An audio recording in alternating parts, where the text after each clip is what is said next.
Assalamualaikum warahmatullahi wabarakatuh. Selamat datang Bapak dan Ibu dan teman-teman semuanya. Saya Geri Fernando Jaya Saputra Besuki. Di sini saya akan mempresentasikan hasil kerja penelitian saya. Penelitian saya ini berjudul Shifting Green Market Narrative, Education and Digital Technology Before and After Pandemic. Paper ini sudah saya submit di Ecobar tahun 2025. Langsung saja pada bagian introduction. Isu iklim, tekanan sosial terhadap keberlanjutan dan transformasi global pasca pandemi telah mengubah orientasi nilai dalam bisnis masyarakat, mendorong pergeseran peran pemasaran menjadi lebih bertanggung jawab terhadap lingkungan. Green marketing ini muncul sebagai strategi baru yang menjembatani kebutuhan bisnis akan daya tarik saing dengan tuntutan keberlanjutan sekaligus memperkuat citra merek dan loyalitas konsumen. Pendidikan ini memainkan peran strategis dalam meningkatkan literasi keberlanjutan, baik di sisi konsumen maupun pelaku bisnis. Sementara itu, teknologi digital seperti AI, Big Data, dan Internet of Things atau IoT mendukung green marketing dengan memfasilitasi transparansi dan jangkauan pesan lingkungan yang lebih luas. Pandemi COVID menjadi titik balik yang mempercepat sinergi antara pendidikan dan teknologi digital dalam strategi green marketing ini. Namun, kajian yang membandingkan peran pendidikan dan teknologi digital dalam strategi green marketing sebelum dan sesudah pandemi masih sangat terbatas, sehingga penelitian ini hadir untuk mengisi kesenjangan tersebut. Selanjutnya, dalam metodologi, studi ini menggunakan analisis bibliometrik menggunakan data dari basis data Scopus untuk meneliti penelitian tentang green marketing atau pemasaran hijau, teknologi digital, dan pendidikan atau education. Data ini diekstraksi pada bulan April tahun 2025 yang mencakup 811 publikasi dari tahun 2010 sampai 2019, yaitu sebelum COVID, dan 983 publikasi dari tahun 2020 sampai 2024 setelah COVID. Analisis yang dilakukan menggunakan alat biblioshiny berbasis R untuk mengeksplorasi tren dan perkembangan penelitian secara lebih mendalam. Selanjutnya, result and discussion. Sebelum pandemi, sumber publikasi terbanyak berasal dari Emerald Emerging Market Case Studies dan Sustainability Switzerland dengan fokus pada integrasi teknologi dan pendidikan untuk membentuk kesadaran kelanjutan serta efisiensi produk terkait perilaku konsumennya. Setelah pandemi, terjadi peningkatan signifikan dalam jumlah publikasi dengan pergeseran fokus ke kolaborasi global berbasis teknologi digital, melibatkan sektor baru seperti pangan berkelanjutan dan menegaskan peran pendidikan serta teknologi digital sebagai pendorong utama strategi green marketing yang lebih inklusif dan adaptif.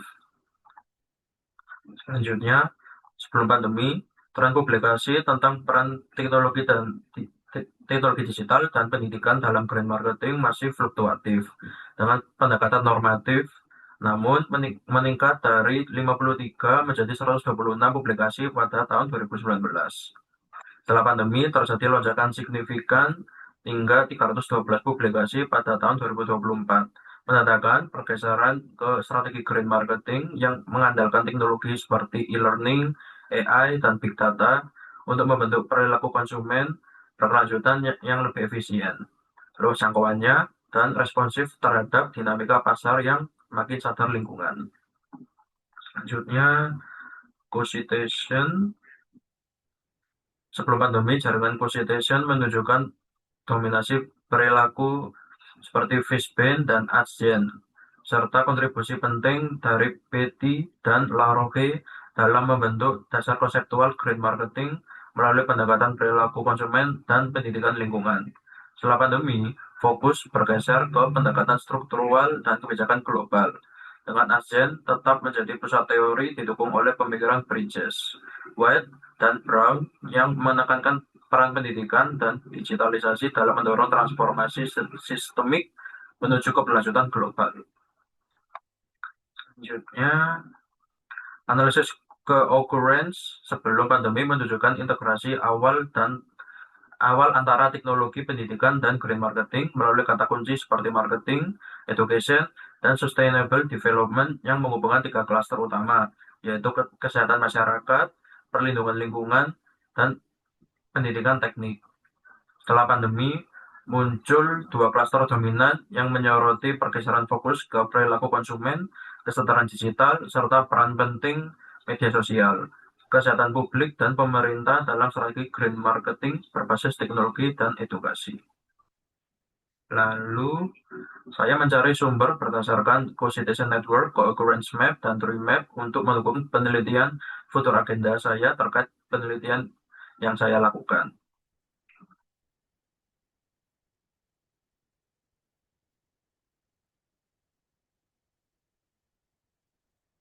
Ini terlihat ada source-nya yaitu Co-Occurrence Network, diambil dari keywords yaitu awareness, decision making, education, marketing, social media, student sustainability. Untuk current situation-nya, pendidikan digital mulai terintegrasi dengan media sosial untuk membangun kesadaran lingkungan dan strategi pemasaran, diarahkan untuk mendukung keberlanjutan, tetapi masih terpisah dari pendidikan.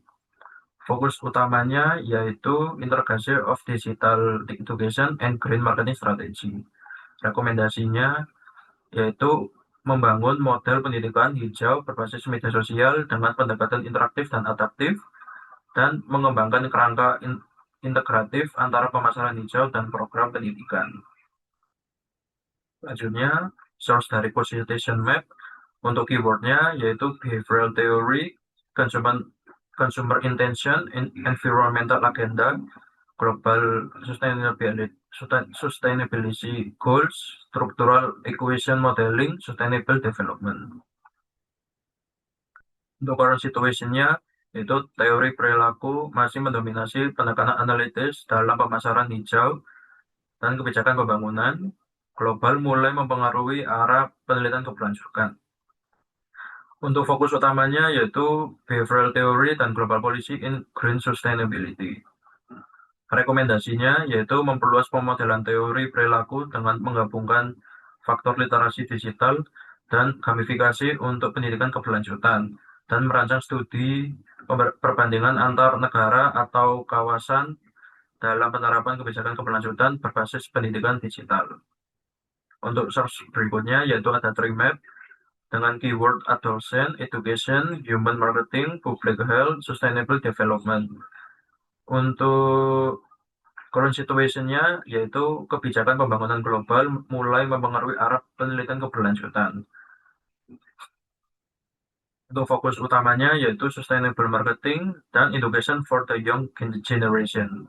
Rekomendasinya yaitu melakukan studi lapangan untuk mengidentifikasi hambatan dan peluang dalam menerapkan pembelajaran digital dalam konteks pendidikan lingkungan.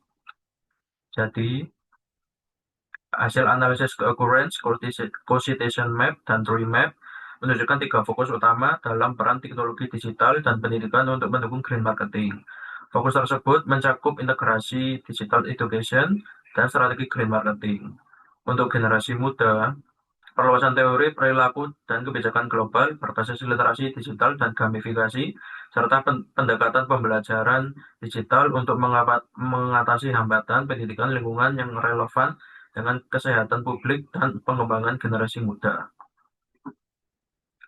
Yang terakhir, kesimpulan, studi ini memetakan evolusi tren riset mengenai peran teknologi digital dan pendidikan. Dalam studi memetakan evolusi penelitian tentang peran teknologi digital dan pendidikan dalam green marketing sebelum dan sesudah COVID dan menggunakan analisis bibliometrik. Studi ini mengungkapkan lonjakan publikasi, terutama dalam jurnal Emerging Market Case Studies, yang menandai pergeseran dari kolaborasi lokal ke global. Analisis Co-Citation dan Co-Occurrence menyoroti sentralitas teori perilaku konsumen, SEM, niat perilaku hijau, dan meningkatnya peran pendidikan publik digital. Penelitian di masa mendatang harus fokus pada pengintegrasian perangkat dan pendidikan digital untuk mendukung pemasaran hijau yang selaras dengan SDG dan daya saing jangka panjang. Namun, Studi ini memiliki limitasi pada data Scopus dan kerangka waktu yang tetap, sehingga memerlukan metode campuran untuk wawasan sektoral dan regional yang lebih mendalam. Sekian dari saya, terima kasih.